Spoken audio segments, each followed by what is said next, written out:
Hola, buenas tardes, ¿cómo están? ¿Están bien? ¿Me escuchan? Buenas tardes, licenciado. Buenas tardes, Licen. ¿Cómo están? ¿Cómo están? Buenas noches. Buenas tardes, buenas tardes, buenas tardes. Esta sesión la vamos a dedicar a la práctica, que obviamente lo han dado muy bien. Se imaginan que están en promedio en cerca del 90%, es decir, casi lo han hecho excelentemente. Faltaba un poco, en algunos casos solamente. Bien, solamente para recordarles cómo, bueno, la experiencia ya seguramente lo han tomado ustedes y han analizado, ¿no? El Moodle. Evidentemente se observa aquí a través del Moodle de la facultad y obviamente que inicialmente no estaban entrando al Moodle, pero después se ha observado que sí estaban entrando, ¿no? Entonces, eso es positivo. La práctica consistía fundamentalmente relacionado con el mercado de bienes y el mercado del dinero, ¿no? Y en el caso del mercado de bienes, componentes de la demanda agregada, la renta de equilibrio, los multiplicadores y el equilibrio en el mercado de bienes. En el caso del mercado de bienes, o más o menos lo que trata de lo que es el dinero, luego de la demanda de dinero, la oferta de dinero y el equilibrio en el mercado de dinero. Se han planteado 9 preguntas, ¿verdad? Una de ellas tenía un valor de 20 puntos, eran 9 preguntas, entonces siguen los 100. Empezaremos entonces, para recordarles, ¿no? Como seguramente han procedido de esa forma. Para recordar cómo más o menos debería plantearse. Vayamos a la pregunta 1, que decía: considera una economía de 2 sectores, familias y empresas, sin sector público, al aumentar la propensión marginal al ahorro. Decía, ¿no? Y había diferentes opciones para resolver. Entonces aquí, dos sectores. No hay sector público. Miren, la demanda agregada es consumo más la inversión. El consumo es consumo autónomo, propensión marginal de la renta, y la inversión es autónoma. Y aquí decía, no, si la propensión marginal al ahorro aumenta, ¿qué va a pasar con el consumo, la renta, la inversión y el ahorro? Fundamentalmente esa era la pregunta. La renta de equilibrio, miren, si ustedes resuelven esto y encuentran la renta de equilibrio, ustedes van a encontrar el multiplicador que obviamente está multiplicando, reiterando al consumo y la inversión. Si propensión marginal al ahorro, la propensión marginal al ahorro, miren, a partir de la función de ahorro que se obtiene, miren, esta función de ahorro se obtiene la renta menos el consumo, menos esta función, la renta menos el consumo. Y van a poder determinar esta fórmula. Y justamente, 1 menos propensión marginal a consumir es la propensión marginal al ahorro. Entonces aquí tenemos, miren, esta es la propensión marginal al ahorro. Si todo esto sube, aumenta, ¿qué va a pasar? Miren, la renta, primeramente si esto sube, todo el multiplicador va a disminuir y la renta va a disminuir. Y si la renta disminuye, miren aquí lo reemplazan y el consumo también disminuye. ¿De acuerdo? Y como la inversión es autónoma y en equilibrio la inversión es igual al ahorro, ¿qué es lo que va a suceder? Que la inversión y el ahorro no se van a modificar. Pero sí va a suceder una variación de la renta, va a disminuir y el consumo va a disminuir. Entonces, las respuestas. Disminuye el consumo y la renta, pero la inversión y el ahorro no se altera. Esta podría ser la respuesta. Vayamos a los otros. Disminuye el consumo, la renta, la inversión y el ahorro. Todo disminuye, no es evidente. Disminuye el consumo, pero aumenta la renta, la inversión y el ahorro. Tampoco es evidente. Disminuye el consumo, la inversión, el consumo y la inversión, pero aumenta la renta y el ahorro. Tampoco es posible. Y bueno, entonces, la respuesta correcta es: disminuye el consumo y la renta, pero la inversión y el ahorro no se alteran. Ustedes pueden hacer y verificar con vamos a numeritos, por ejemplo, 100 más 0.8 de la renta, una inversión de 200. Y van a observar lo que se plantea en este punto. La respuesta era disminuir el consumo y la renta, y la inversión y el ahorro no se modifica. Pasamos a la segunda pregunta. Esta segunda pregunta es sencilla, ¿verdad? La Q de Tobin. Se deben recordar cuando estábamos dando una clase a través del Zoom, se había pedido que investigue un poco sobre los modelos de inversión. Justamente la Q de Tobin es un modelo de inversión, ¿ya? Y ese modelo de la Q de Tobin dice, se expresa, ¿no?, como el cociente entre el valor de los activos sobre el costo de producir esos activos. Y para que un proceso de inversión se lleve a cabo, este cociente tiene que ser mayor a 1. Entonces aquí, ¿cuál de ellos es? Cociente entre la transacción de la producción y el nivel de la inversión, no. Cociente entre exportaciones e importaciones, no. Cociente entre el valor de los activos y el costo de producirlos, sí. Muy rápido esto, ¿no? Y eso está en el libro de Mochón, ¿no? Por si acaso. Si mal no recuerdo, en la página 77 está. Vayamos a la otra pregunta. ¿El ahorro es mayor a la inversión? Miren, estamos pensando en el equilibrio en el mercado de bienes. Cuando hay equilibrio en el mercado de bienes, el ahorro es igual a la inversión. Pero ¿qué puede pasar si el ahorro es mayor a la inversión? ¿No? La renta aumenta, la renta disminuye, o la renta se mantiene constante, o ninguno de los anteriores. Si ustedes observan este gráfico, esta función de ahorro que hemos indicado cómo se determina, es creciente de la función de ahorro, y si la inversión es autónoma, simplemente es una recta. En este puntito, el ahorro es igual a la inversión, equilibrio. Si se observa que el ahorro es mayor a la inversión, la renta, ¿qué debe procesar? Es decir, ¿qué debe ocurrir con la renta? La renta debe disminuir hacia y es sub 0. Entonces la respuesta, ¿el nivel de renta aumentará? No, el nivel de renta disminuirá. El inciso B, en este caso, ¿no? Vayamos a la siguiente pregunta. El multiplicador del presupuesto equilibrado es, ¿no? Y yo les había pedido, resuelvan este multiplicador, ¿no? Cuando he hecho 2 multiplicadores, hemos analizado en las presentaciones y les he pedido, analicen el presupuesto, el multiplicador del presupuesto equilibrado. Entonces lo que tenían que hacer es, miren, la demanda agregada compuesta por el consumo, la inversión y el gasto. El consumo, este comportamiento. La inversión autónoma, el gasto autónomo y los impuestos autónomos. Y el equilibrio en esas condiciones es de esta forma. ¿De acuerdo? Y como estamos diciendo, el presupuesto equilibrado, que los gastos van a ser igual a los impuestos, o las variaciones del gasto público van a ser igual a las variaciones de los impuestos. Haciendo diferenciales en esta ecuación de renta de equilibrio, el consumo no ha de variar ni la inversión, y por lo tanto se va a plantear, ¿no?, que el gasto o los impuestos sean igual a esta variación. Y vamos a tener esto. ¿Ya? Ustedes pueden hacerlo, resolver. Está en el libro de Mochón también, ¿no?, por si acaso. Y si esto se simplifica y es igual a 1. Por lo tanto, el multiplicador es 1. ¿De acuerdo? Pueden verificar eso. ¿De acuerdo? Vayamos a la siguiente pregunta. La curva IS se desplaza. De alguna manera, esto se pide para que investigue. Hacia la derecha. Si se produce.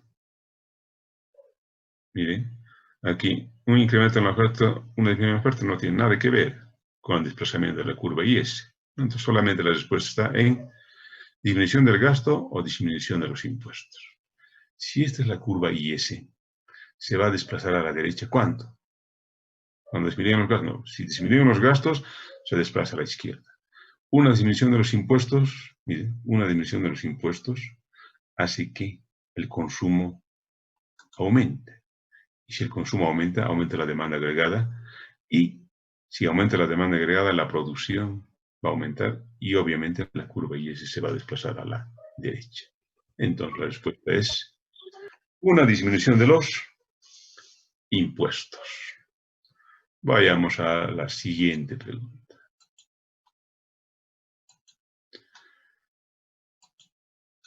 Se está pasando. Según los clásicos, esto es un regalo, ¿verdad? Según los clásicos, los motivos para demandar dinero son precaución y transacción, ¿verdad? Porque en nosotros está incluida la especulación y el motivo de especulación es planteado por Keynes. Entonces, fundamentalmente los clásicos consideran que el dinero, se demanda dinero para hacer transacciones o para prever contingencias futuras, ¿no? Y la respuesta del inciso C. Aquí alguito. 20 puntitos, básicamente. Considera la siguiente información. Coeficientes de reserva 2%, depósitos 250.000, multiplicador de dinero 13.25. Se pedía. Efectivo en manos del público es efectivo en manos del público, ¿no? Mire, en efectivo, 15.000, 5.000, 10.000, ninguno de los anteriores. ¿Cómo tenían que resolver? A partir del multiplicador monetario. Reemplazar el multiplicador 13.25 y el coeficiente de reserva y despejar A. A se obtenía 0.6, o sea, 6%. Eso reemplazamos en la relación efectivo-depósitos. Coeficiente de efectivo-depósitos por los depósitos. Multiplicando se obtiene un monto de 15.000. ¿No? Sencillo esto, ¿no? Tenía un valor de 20 puntos. La mayoría debe ser, ¿no? Miren, el modelo le permite hasta identificar quiénes se han equivocado en esto. Uno a uno. Pregunta por pregunta, ¿no? Evidentemente, el tiempo es un factor fundamental para este caso. Miren, tenían 45 minutos, la mayoría. Por eso, cerca una calificación de 90. Están en promedio, ¿no? Muy bien. Vayamos a la siguiente pregunta.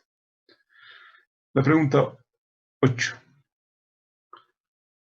Si todos los demás factores permanecen constantes, aumenta el coeficiente de caja. ¿Qué es el coeficiente de caja? No es otra cosa que el coeficiente de reserva. Ahí cito un poco, tal vez alguien ha dudado qué es eso, ¿no? Pero si han tenido que leer la lectura, tenían fácilmente la respuesta, ¿no? Y hay 4 posibles respuestas. Por ejemplo, disminuye el multiplicador, la base monetaria y la oferta monetaria. ¿Dónde observamos eso? Mira, aquí en todos los casos habla de esos 6 elementos. La oferta monetaria, el multiplicador y la base. Concéntrense entonces en esta situación. Si aumenta el coeficiente de caja, si aumenta el coeficiente de reserva, mire, si está en el divisor, si esto aumenta, todo el multiplicador va a disminuir. Ceteris paribus, dice. Todo esto disminuye. El multiplicador disminuye. Si el multiplicador disminuye, la oferta monetaria, mire, va a disminuir. Y la base no tiene ningún efecto. Entonces, el multiplicador disminuye, la oferta monetaria disminuye y la base se mantiene constante. Disminuye el multiplicador, la base monetaria y la oferta monetaria. Esto no es posible. ¿Aumenta el multiplicador? No, de entrada. Disminuye el multiplicador y la base monetaria. ¿Mantenerse constante la oferta? No. Disminuye el multiplicador y la oferta monetaria. ¿Mantenerse constante la base? Aquí está la respuesta, ¿verdad? Disminuye el multiplicador. Este es el multiplicador. La oferta monetaria. Disminuye el multiplicador y la oferta monetaria. Y la base monetaria se mantiene constante. La respuesta es el inciso D. Se han debido dar cuenta ustedes, ¿verdad? Para cada alumno, las respuestas no son en este mismo, ¿no? No es el D, puede estar en el A, puede estar en el B. Eso han debido verificar ustedes, ¿no? Ustedes se han comportado seguramente con expectativas, ¿no? Adaptativas. Y hasta se han debido dar el lujo de conversar por celular ustedes, ¿verdad? Y es evidente en estos casos. La pregunta 9. ¿La oferta monetaria aumentaría? Sí. La oferta monetaria aumentaría, sí. Los individuos retuviesen parte del dinero que obtienen.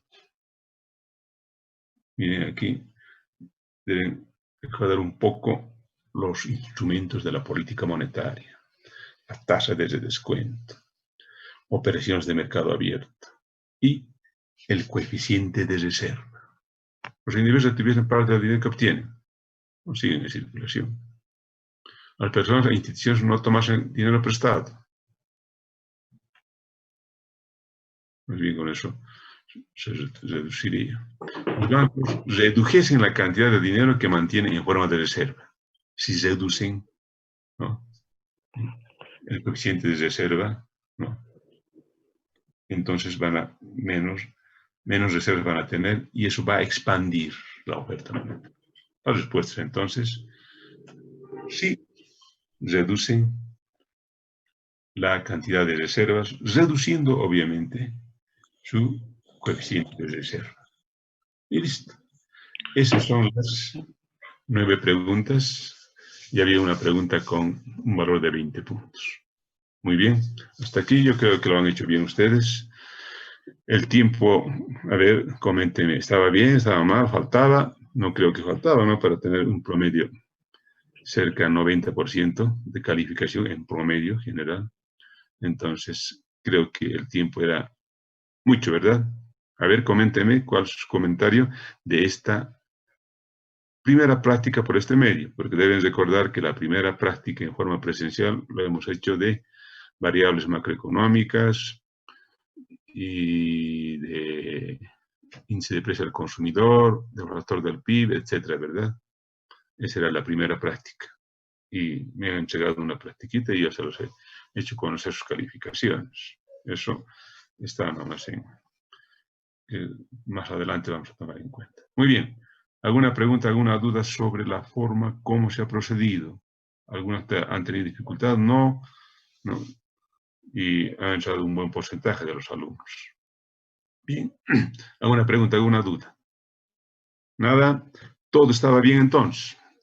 En la próxima vamos a hacer de que el tiempo se reduzca un poco, ya, para que tenga un poco de la presión. Ahora, a los 15 minutos seguramente ya han terminado, ¿no? Ya han empezado a hablar, ¿no? ¿Sí o no? ¿Es evidente? A ver, comentarios, por favor. ¿Todo está bien entonces? Miren, para la próxima semana les voy a enviar lectura para que lean sobre el tema número 4, modelo ISLM. Y después, la subsiguiente, vamos a hacer una clase a través del Zoom. Entonces, me permito dar felicitaciones por su práctica, que lo han hecho muy bien. Más adelante veremos otras opciones, ¿no?, donde se pueda permitir tal vez una solución en forma directa.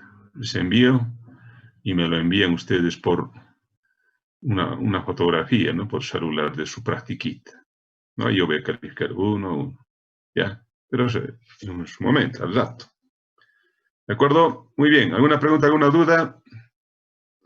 Si no es así, entonces estamos en contacto a través del presidente del curso para tener alguna información disponible. Muy bien. Por lo tanto, entonces, la próxima semana, como reitero, vamos a estar con alguna lectura adicional para que estén estudiando para el tema número 4. Muy bien. Jóvenes, señoritas jóvenes, por favor, cuídense. No hay necesidad de salir, no salgan. Cuídense. Todas las medidas de seguridad, por favor. Nos estamos viendo entonces virtualmente en una próxima sesión. Hasta luego, jóvenes. Hasta luego. Hasta luego.